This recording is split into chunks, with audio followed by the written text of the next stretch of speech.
Life മിഷന്റെ ഭാഗമായിട്ടാണ് കിട്ടിയത്. അച്ചായൻ ചെയ്ത് കൊടുത്തല്ലെന്ന് ഏതോ ഒരാൾ ഇങ്ങനെ പറഞ്ഞെന്ന് ഞാൻ ആരാന്ന് എനിക്ക് അറിയില്ല. അതിനെക്കുറിച്ച് കൂടുതൽ നമുക്ക് അന്വേഷിക്കാൻ പോയില്ല.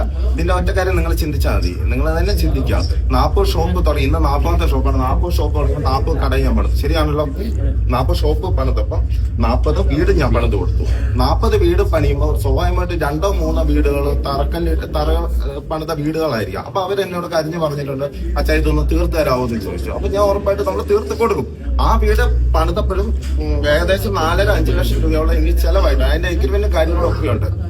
പിന്നെ 40 ഷോപ്പുകൾ തുടങ്ങുമ്പോൾ നിങ്ങൾക്ക് അറിയാം, എനിക്ക് ശത്രുക്കൾ ജൂവലർക്കാരുണ്ട്. എന്റെ ഓപ്പോസിറ്റുള്ള ജൂവലർക്കാർ ഒത്തിരി ശത്രുക്കളുണ്ട്. അവരെന്തെങ്കിലും നക്കാപ്പിച്ച കൊടുത്തിട്ട് വില കൊണ്ട് ചെയ്യിപ്പിക്കുന്നതാവാം. എനിക്കത് സാരമില്ല, ഞാൻ അതിനെ കുറിച്ച് അന്വേഷിക്കാൻ പോയില്ല. പിന്നെ ഇവരൊക്കെ എന്നെ കൊണ്ട് വിറ്റ് ജീവിക്കുവാണെങ്കിൽ, അല്ലെങ്കിൽ ഇവരൊക്കെ എന്നെ കൊണ്ട് വിറ്റ് റീച്ചാക്കി ഒരു നേരത്തെ ആഹാരം കഴിക്കാനും സന്തോഷമുള്ളൂ. പിന്നെ ഒറ്റ കാര്യം പറയാനുള്ളൂ, ഇവരൊക്കെ ചെയ്യുമ്പോൾ ഒറ്റ കാര്യം ചിന്തിക്കുക, ഈ പാവങ്ങൾക്ക് ഇനിയും കുറെ പേർക്ക് കിട്ടാൻ അർഹതയുള്ളവർക്ക് കിട്ടാനുണ്ട്. അത് നിർത്താതിരിക്കുക. അതെനിക്ക് ഇനിയും ചെയ്യണം. പിന്നെ ഒറ്റ കാര്യമുള്ളൂ, ഇവർക്ക് എന്തെങ്കിലും റീച്ച് എന്നെ വെച്ച് ചെയ്യണമെങ്കിൽ ഈ യൂട്യൂബേഴ്സിന് ഞാൻ ഇപ്പോഴും അവരോട് പറയുവാണ്, നിങ്ങൾക്ക് ഒരു നേരത്തെ ആഹാരം എന്നെ വെച്ച് റീച്ചാക്കി എന്നെ കഴിക്കണമെങ്കിൽ ഞാൻ കോട്ടയത്ത് എന്റെ നാട്ടിൽ 400 പേർക്ക് അന്നദാനം ഞാൻ വെച്ചിട്ടുണ്ട്. അവരോട് വന്ന് അവിടെ വന്ന് ഫ്രീ ആയിട്ട് കഴിച്ചോളാൻ പറ. ഈ യൂട്യൂബേഴ്സിനോട് എന്നെ വെച്ച് റീച്ച് ആക്കുന്നവരില്ല. എന്തിനാ എന്നെ വെച്ച് റീച്ച് ആക്കി? ഈ പാവങ്ങൾ കൊണ്ട് കിട്ടാതിരിക്കേണ്ട കാര്യമില്ല. അവർക്ക് ഞാൻ ആഹാരം മാറ്റിവെക്കും. 400 പേർക്കുള്ള അന്നദാനം കൂടാതെ ഞാൻ ഒരു കുറച്ച് ഫുഡും കൂടെ അവർക്ക് മാറ്റിവെക്കും. അവർ സുഖമായിട്ട് അവിടെ വന്ന് യൂട്യൂബേഴ്സിന് കഴിച്ചിട്ട് പോകാം. അതല്ല നല്ലത്. അവരെന്നെ വെച്ച് കാശാക്കേണ്ട കാര്യമുണ്ടോ? ഇനിയെങ്കിലും ഈ പാവങ്ങളെ സഹായിക്കുന്നതിന് എതിര് നിൽക്കാതിരിക്കാം. ഈ ജൂവലർക്കാരാണ്, ബാക്കിയുള്ളവരാണ് ഇവരെ കൊണ്ട് നക്കാപ്പിച്ച കൊടുത്ത് ചെയ്യിപ്പിക്കുന്നത്. അത് സത്യം. പക്ഷെ എന്തിനാണ് ഇവർക്കൊക്കെ കിട്ടുന്നതുകൊണ്ട് ഇല്ലാതാക്കുന്നത്? പിന്നെ 2-3 വീട് തറകൾ കെട്ടിയിട്ട് ബാക്കി കംപ്ലീറ്റ് ചെയ്ത് കൊടുത്തു. അതിന്റെ പേര് തട്ടിപ്പാന്ന് പറയുന്നത് എനിക്ക് മനസ്സിലാവുന്നില്ല. ഞാൻ ഇപ്പോഴും പറയുന്നു, ഞാൻ ആത്മാർത്ഥമായിട്ട് തന്നെയാണ് ഇതുവരെ സഹായിച്ചത്. ഇനി ഞാൻ ചോദിക്കട്ടെ, 1 രൂപ ഞാൻ ആരോടെങ്കിലും മേടിച്ചിട്ടുണ്ടോ?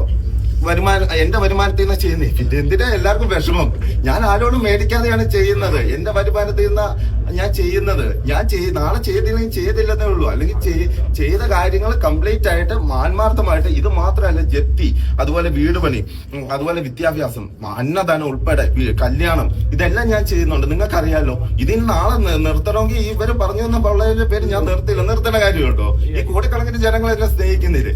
പിന്നെ ഇവർക്കൊക്കെ ഭക്ഷണം കഴിക്കണം. ഞാൻ മുമ്പേ പറഞ്ഞ പോലെ എന്റെ നാട്ടിൽ 400 പേർക്ക് അന്നദാനം കൊടുക്കുക. അവർക്ക് വന്ന് അവിടെ വന്ന് സൂക്ഷ്മമായിട്ട് കഴിച്ചിട്ട് പോകാം. അതിന്റെ പേര് എന്നെ ഉപദ്രവിക്കാൻ വരണ്ട. കാരണം എന്തിനാ? ഞാൻ ഒന്നും ചെയ്തില്ല. ഞാനൊരു രാഷ്ട്രീയപരമായിട്ട് വിമർശിക്കുന്നില്ല. ഒരാൾക്ക് എതിരായിട്ട് ഞാൻ നിൽക്കുന്നില്ല. ആരെയും ഞാൻ കുറ്റം പറയുന്നില്ല ഇന്ന് വരെ. പിന്നെ എന്തിനാ എന്നെ ഇങ്ങനെ ഉപദ്രവിക്കുന്നത്? ഞാൻ എന്റെ ജീവിച്ചു പൊക്കോട്ടെ എന്റെ വഴിയെ. എനിക്ക് ദൈവം തരുന്നത് കൊണ്ട് ഞാൻ ആത്മാർത്ഥമായിട്ട് കൊടുക്കുന്നുണ്ട്. ദൈവം തരുന്ന ഇന്ന് വരെ ഞാൻ മാക്സിമം ഞാൻ പാവം കൊടുക്കാനേ നോക്കിയിട്ടുള്ളൂ. അവരെ ഇനിയും കുറെ കാര്യങ്ങൾ ചെയ്യാനുണ്ട് അല്ലേ? ഇനിയും ചെയ്യാനല്ല കുറെ കാര്യം നമുക്ക് ചെയ്യണ്ടേ? ഞാൻ പൊക്കോട്ടെ എന്റെ വഴിയെ. അവരെ എന്തിനാ വെറുതെ? എത്രയോ പേരെ വിമർശിക്കാനുണ്ട്. എന്നെ എന്തിനാ വിമർശിക്കുന്നത്?